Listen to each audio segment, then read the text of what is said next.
Primeira carta do apóstolo João, capítulo 5, a partir do versículo 18, diz assim: sabemos que todo aquele que é nascido de Deus não vive pecando, mas o que de Deus é gerado conserva-se a si mesmo. Somos de Deus, e que o mundo está no maligno. Vamos ler todos juntos o versículo 20? E sabemos que já o Filho de Deus é vindo e nos deu entendimento para conhecermos o que é verdadeiro, no que é verdadeiro estamos, isto é, em seu Filho Jesus Cristo. Este é o verdadeiro Deus e a vida eterna. A Escritura Sagrada, amados, nos diz que o mundo jaz no maligno. Isso quer dizer o seguinte: Satanás criou seu reino próprio e se autopromoveu neste mundo, sendo o príncipe dele. Em João capítulo 14, versículo 30, foi o próprio Jesus que disse que Satanás é o príncipe deste mundo. E assim, Satanás controla o sistema governamental deste mundo. Ele trabalha fortemente para controlar a cultura. Ele trabalha forte para controlar os meios de comunicações e também para disseminar suas ideias, as suas ideologias, de tal maneira que fortalezas se criem nos entendimentos das pessoas.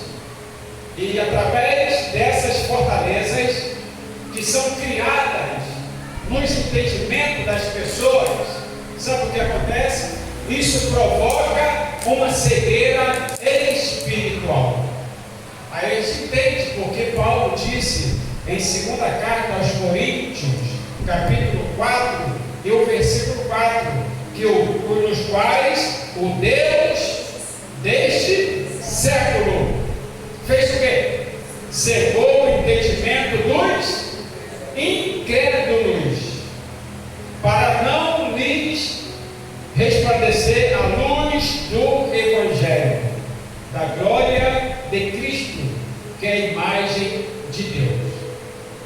Então Satanás ele quer apagar, ele quer ofuscar, ele quer deixar no máximo possível o homem na escuridão, e assim ele não terá conhecimento de Deus.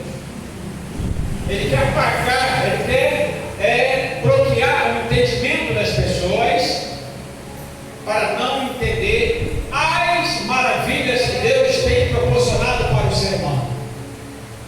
E por isso que acontece essa cegueira espiritual na vida de muita gente. Você chega para falar de Jesus, para falar do Evangelho para algumas pessoas, elas bloqueiam imediatamente, não querem. Por quê? Se cumpriu o que está escrito aqui. O que Satanás promove é uma cegueira espiritual. Irmãos, Satanás trabalha astutamente para destruir o ser humano.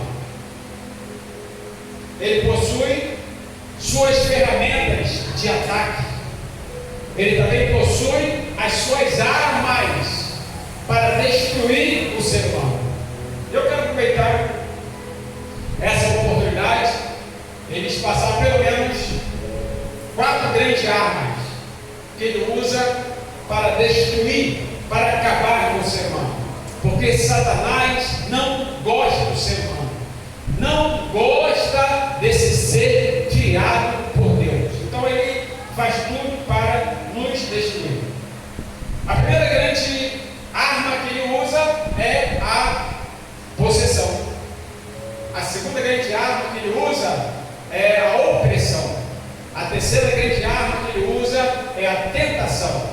E a quarta grande arma que ele usa é o engano. Possessão demoníaca é a ocupação da mente, um ser espiritual maligno que ofusca a personalidade e manipula todas as suas faculdades sensoriais.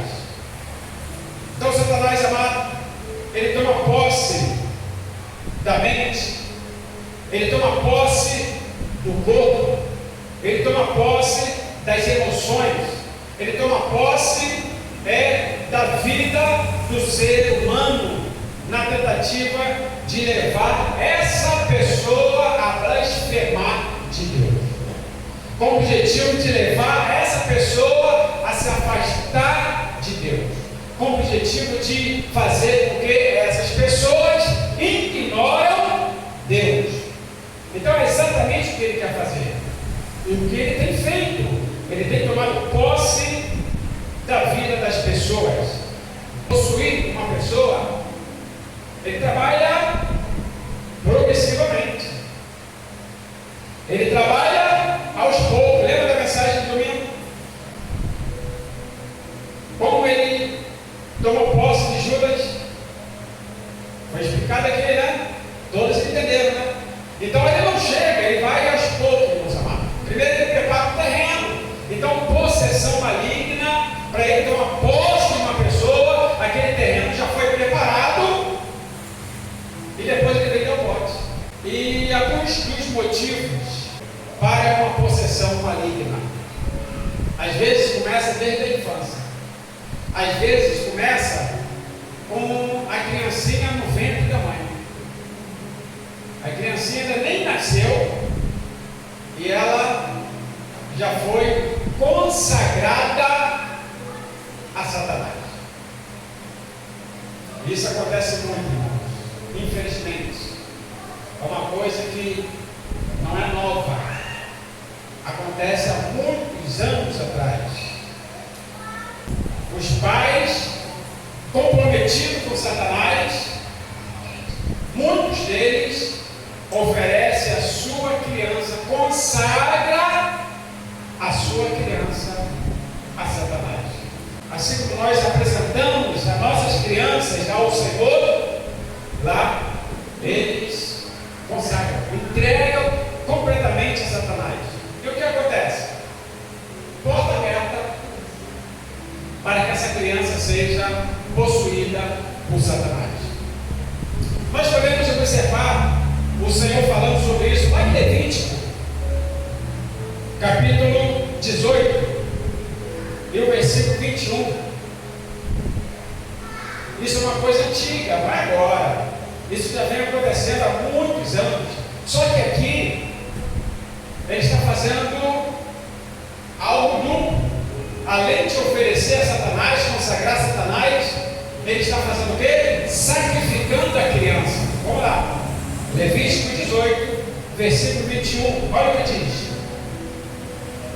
e da tua semente não darás para fazer passar pelo fogo perante Moloque, e não profanarás o nome do teu Deus. Eu sou o Senhor. Então Deus estava trazendo uma advertência para o seu povo, para não fazer conforme os outros faziam. Ofereceu o seu filho, o seu bebezinho, a sua criança ao Deus Moloque. Eu já expliquei para os irmãos amados o que é isso. Esse Deus é um boneco grandão, uma estátua grande, tem uma abertura e dentro dele tem fogo. Pegava a criança e jogava lá dentro, e essa criança era sacrificada aos demônios. E assim, muitas outras legalidades, também pessoas que não fazem aliança com Cristo. Todas essas citações são motivos para Satanás possuir alguém. Ele ser consagrado, legalidade, e a pessoa não fazer uma aliança com Cristo, sempre fugir. Se se torna uma presa fácil de Satanás. Porque ele quer tomar posse da sua mente, do seu corpo, das suas emoções, de toda a sua vida. Assim Satanás está fazendo e destruindo muitas vidas. Lembra daquele endemoniado? Uma legião de demônios estava no corpo daquele homem. Ele causava um estrago ali, e a vida dele estava se destruindo, porque o corpo do ser humano não aguenta tanto bombardeio, tanta pressão de Satanás no corpo. Se não fosse Jesus chegar ali e libertar aquele homem, ele iria morrer. Então os irmãos conhecem a história e muitos outros, e assim Satanás continuou fazendo. Então, possessão maligna é a primeira grande arma que Satanás usa. Eu estou citando aqui para os irmãos, para destruir as pessoas. Ouça, o ser humano foi feito para honrar, foi feito para glorificar o Criador em nosso corpo. Que o nosso corpo, ele é o quê? Templo do Espírito Santo. O Espírito Santo habita em nosso corpo. Não precisa mais construir um grande templo e aqui a casa do Senhor. Não, a casa do Senhor agora é o nosso corpo. É o seu corpo. É templo de Deus. Como diz lá em 1 aos Coríntios, capítulo 3, versículo 16: não sabeis vós que sois o templo de Deus e que o Espírito Santo de Deus habita em vós? Thaís, o Espírito Santo habita em você. Com Carlos, o Espírito Santo habita em você. Oh, que maravilha! Privilégio para nós. Somos morada do Espírito Santo. Só tem um detalhe, amado. Satanás é invejoso. Satanás, ele sempre quer copiar Deus. Assim como Deus habita o Espírito Santo no corpo do ser humano, Satanás também quer habitar. É por isso que ele faz tudo isso, para tomar posse do corpo humano e morar naquele tabernáculo. Infelizmente, amados, quantas vidas são moradas de Satanás? Mas o Senhor levantou a sua igreja para pregar o Evangelho e trazer libertação a essas vidas que são presas, que estão atormentadas, acorrentadas, aprisionadas por Satanás. Ainda há oportunidade, chance das pessoas serem libertas. Possessão maligna. Quero te falar da segunda arma que ele usa, é a opressão.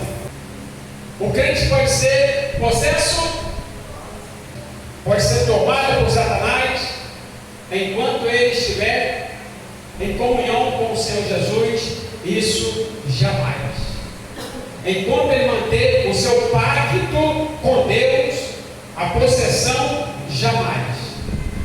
Agora, se ele começar a brincar de ser crente, aí é outra história. Como Judas brincou, e como muitos outros estão brincando de ser crente. 1 João, capítulo 5, e o versículo 18, a parte final diz: e o maligno não lhe toca, enquanto nós estivermos comprometidos com Deus.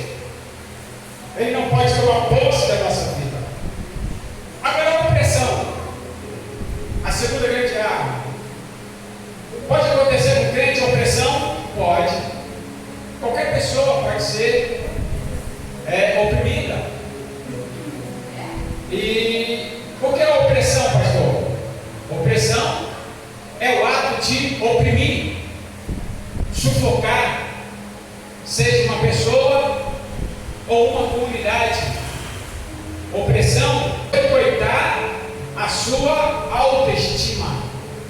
E assim você fica sufocada, alguém está ali sufocando, passando para você que você não é nada, passando para você que você é uma derrotada, é um derrotado, passando para você que você não vai desenvolver, não vai crescer. Isso é opressão. Isso pode acontecer na vida de qualquer um. Opressão também pode ser o uso da violência para demonstrar autoridade, ato de tirania. Isso acontece muito nos países comunistas, que você observa, os ditadores oprimem as pessoas. Então Satanás ele trabalha assim, como ditador, tirania, para destruir as vidas. E nós, amados, devemos buscar ao Senhor, ter compromisso com a sua palavra, estar sempre em comunhão com o Senhor, sempre orando, fazendo aquilo que Ele tem dito, buscando a face do Senhor, para que não sejamos presa do maligno, para que Ele não venha oprimir a sua vida. Opressão pode acontecer, escute, como uma tarefa de problema que surge, coisa que acontece dentro da sua família, e você não sabe administrar e vai acumulando tudo para si. É o que eu sempre comento com os irmãos. Você que tem filho adulto, não é mais criança, tudo adulto, você tem que saber administrar para poder ajudar os seus filhos. Agora, se você pegar tudo para si, trazer tudo para o seu corpo, para a sua vida, você simplesmente vai passar a ser uma pessoa oprimida. E nós devemos estar em condições para poder buscar a Deus em favor da nossa família, do nosso filho, do nosso esposo, seja quem for. Precisamos estar sadio.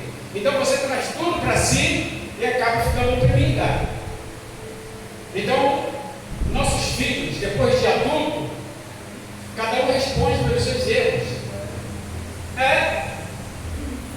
Quantos pais deixam de dormir porque o filho está na algazarra, está no baile da vida, está na madrugada, curtindo, fazendo tudo que ele quer, e o pai, a mãe dentro de casa não consegue dormir. É o quê? Já foi tomada pela opressão.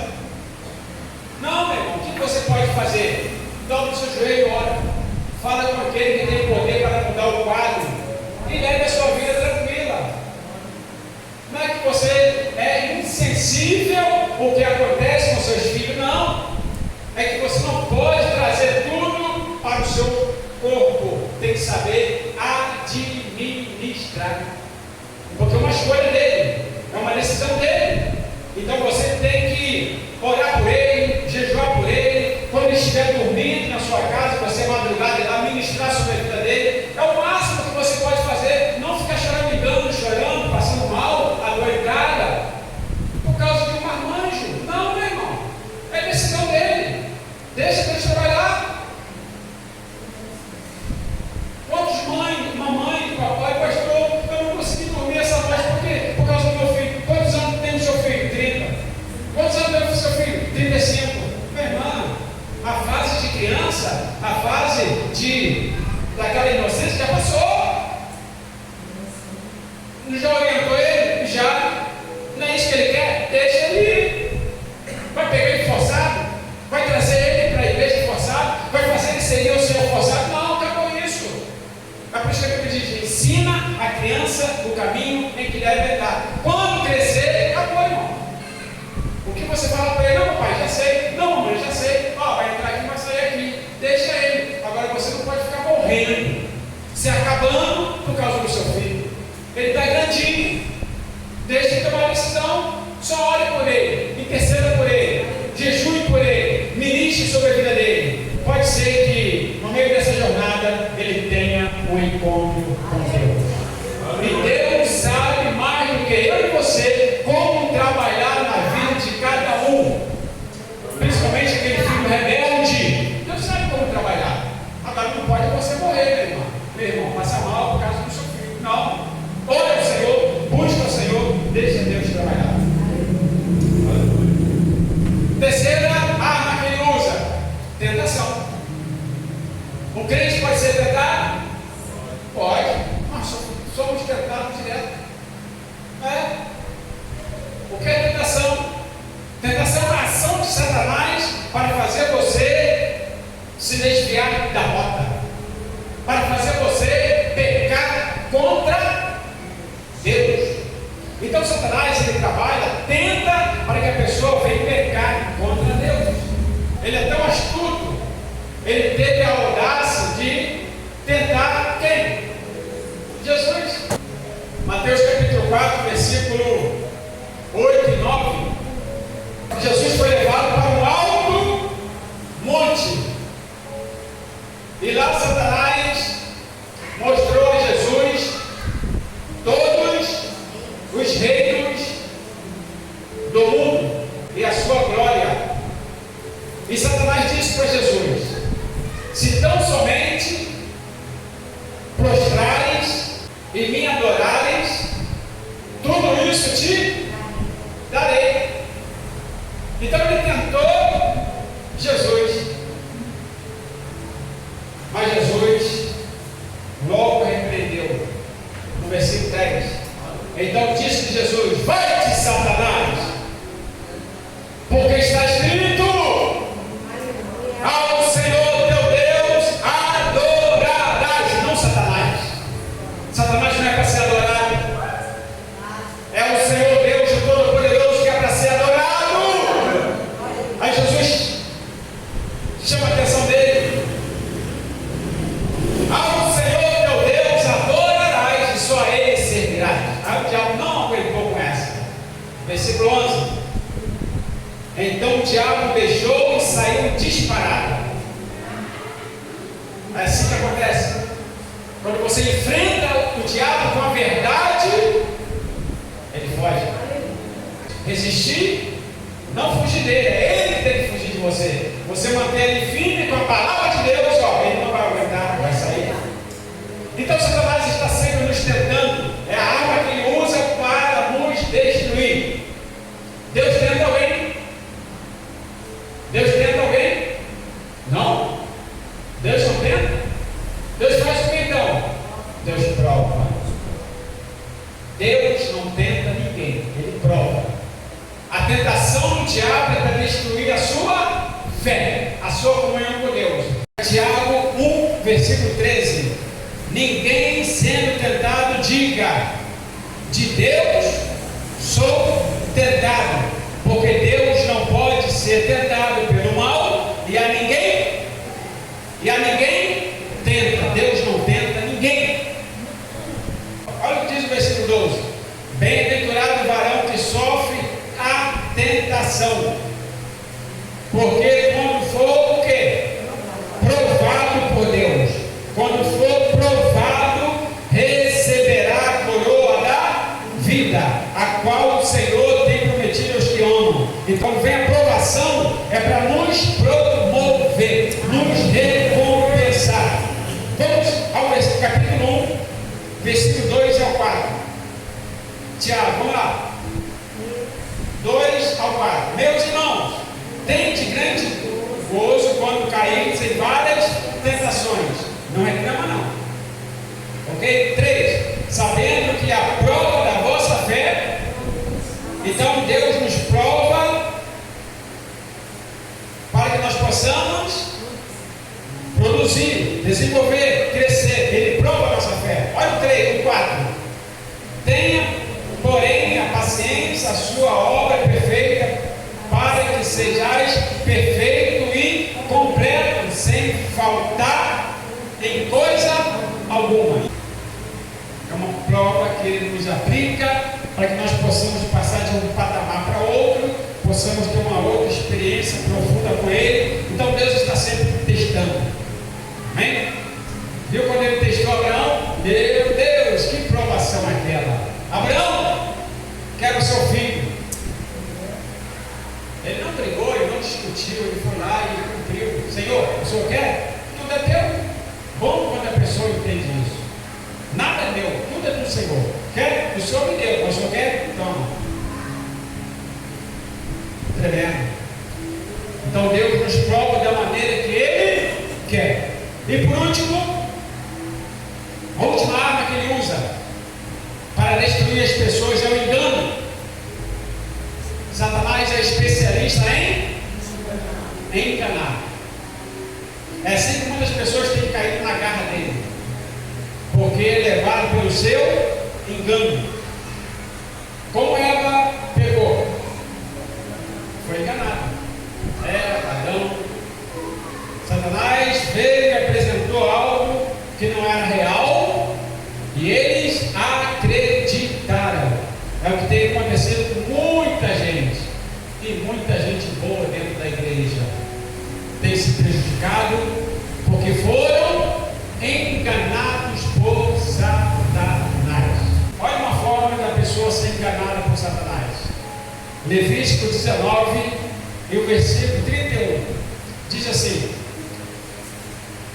não vos virareis para os adivinhadores e encantadores, não os busqueis, contaminando-vos com eles. Eu sou o Senhor vosso Deus. Então tem muita gente consultando esses adivinhadores e estão sendo enganados por Satanás, irmãos. Satanás, ele trabalha fortemente para destruir.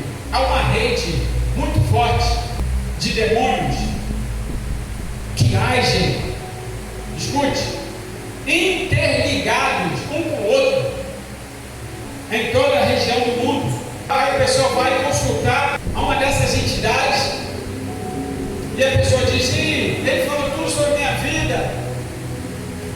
Aí atribui a Satanás a onisciência, como se ele soubesse de tudo. Não. É simplesmente essa pessoa foi enganada, ele não sabe o que vai acontecer. Então Satanás, ele trabalha através de uma rede de demônios, e um passa informação para o outro. E também o demônio que está aqui, automaticamente ele pode estar em outro lugar. Às vezes a pessoa foi consultar: isso aconteceu comigo lá. Ninguém sabe, você está enganado. Tudo que acontece na sua vida ele está observando. É por isso que a Bíblia diz que o diabo está ao nosso derredor, olhando, observando tudo. Aí quando a pessoa chega para consultar ele fala tudo. Aí a pessoa pensa que ele está mostrando tudo da minha vida, ele é especial, porque ele é isso, ele é aquilo. Não, é enganador. E muitas pessoas estão caindo na cilada dele. É por isso que a palavra do Senhor diz aqui em Levítico 19:31: não procurem esses adivinhadores, não procurem esses encantadores, porque Deus, ele sabe o final de tudo isso. Então o diabo, irmãos, ele tem trabalhado fortemente para enganar as pessoas. Deus fala aquilo que você precisa ouvir. Satanás fala aquilo que você quer ouvir. Essa é a diferença. É onde muitos crentes têm que abrir o olho e tomar cuidado, até dentro da igreja. Espírito maligno tem atuado, pessoas têm usado até enganar com profecia, dizendo que Deus falou, coisa que Deus não disse nada. E muita gente sendo enganada, até mesmo dentro da igreja, porque a porta está aberta, ele entra. Uma pessoa usada por ele fala, aí você não tem discernimento, não busca discernimento, não busca o Senhor. A pessoa já começou a falar, você já está se desmanchando. Ai, Deus falou para mim, será que Deus mesmo falou? O espírito maligno que falou quer te induzir, quer te destruir, quer tirar você da rota. Como já disse várias vezes, povo fácil de ser enganado é o povo pentecostal. Basta alguém botar a mão na cabeça e ele já está chorando. Deus falou. Irmãos, analisa. Deixa a pessoa falar. Você não vai ignorar. Quer falar, deixa falar. Enquanto ela está falando, você está ligado com Deus. Senhor, abre meu entendimento, meu discernimento. Faça eu entender se é teu espírito ou é o espírito maligno. E ali você em sintonia com Deus, ele vai, no final da mensagem, você já sabe tudo. Isso é da carne, é do diabo, não é nada de Deus. Então nós precisamos estar ligados com Deus. Então as pessoas recebem uma certa mensagem e já está chorando, já está se entregando, derramando. Não, meu irmão. Por isso que a palavra do Senhor diz que nós devemos ter prudência. Deixa qualquer um falar. Entregar tem uma mensagem de Deus para você, deixa falar, você vai receber. Aí você vai analisar se é de Deus ou não. Aleluia. Ah, pastor, recebi, mas eu não entendi. Então vamos ver se cumprir é de Deus, se não cumprir não é de Deus. Agora não pode você deixar a emoção tomar conta. Não, meu irmão. Amém? Então tem muita gente sendo enganada. Ouça, pastor, como posso fazer para não ser atingida por essas 4 armas de Satanás? Ser enganada, cair na tentação dele, ser oprimida e ser possessa. Como eu posso fazer para escapar disso? Aí a gente tem que voltar no primeiro texto que nós lemos. Primeira carta de João, capítulo 5, e o versículo 18. E aqui a gente encerra a mensagem. Aqui está o segredo para você não cair na armadilha de Satanás. Está no versículo 18. Versículo 18 já diz tudo aqui. Sabemos que todo aquele que é nascido de Deus não vive pecando. Então você vai vencer tudo isso aí como? Não ficar levando uma vida de pecado. Eu estou comprometido com Deus. Vou lutar para não sujar minhas vestiduras, não pecar contra Deus. Lembra de José? Lutou e não pecou contra Deus. E foi vitorioso. Outra maneira de você vencer, ainda no mesmo versículo. Vamos continuar lendo? Mas os que de Deus é gerado, completo, conserva a si mesmo. Quer vencer Satanás? Então conserva a si mesmo. E o último versículo está lá em 1 Tessalonicenses capítulo 5, versículo 23. O que diz? Seja conservado o seu corpo, seja conservado a sua alma, seja conservado o seu espírito irrepreensível. Aí, meu irmão, pode levantar o inferno contra você, você não vai cair, você vai permanecer firme na presença do Senhor. Satanás vai continuar ao seu derredor, buscando uma brechinha, mas não vai encontrar, porque você está mantendo tudo irrepreensível. Está conservando o seu corpo, está conservando a sua alma, está conservando o seu espírito na presença do Senhor em santidade. Aí não tem nada para ele. Ele vai fazer tudo e não vai conseguir. Receba esta mensagem. Tome posse desta bênção. Tome posse desta palavra. Feche os seus olhos. Quero orar por você. Meu Pai, eu não sei quantas pessoas estão aqui que estão sofrendo ataque de Satanás, estão sendo oprimidas, talvez estão sendo enganadas, ou estão sendo tentadas por ele. Todo projeto de Satanás contra teus filhos, pelo poder do teu santo nome. Pai querido, nós te damos graças, nós te louvamos por esta palavra, que essas armas de Satanás não venham nos atingir. E nós damos graças a Ti, ó Deus, por ter nos mantido firme no Teu santo caminho, e que nós possamos manter o nosso corpo conservado, que nós possamos manter a nossa alma, nosso espírito conservado, para a glória do Teu nome. Obrigado, Senhor, em nome de Jesus. Amém. Pode dar uma glória a Deus? Pode dar uma salva de palmas ao Senhor Jesus?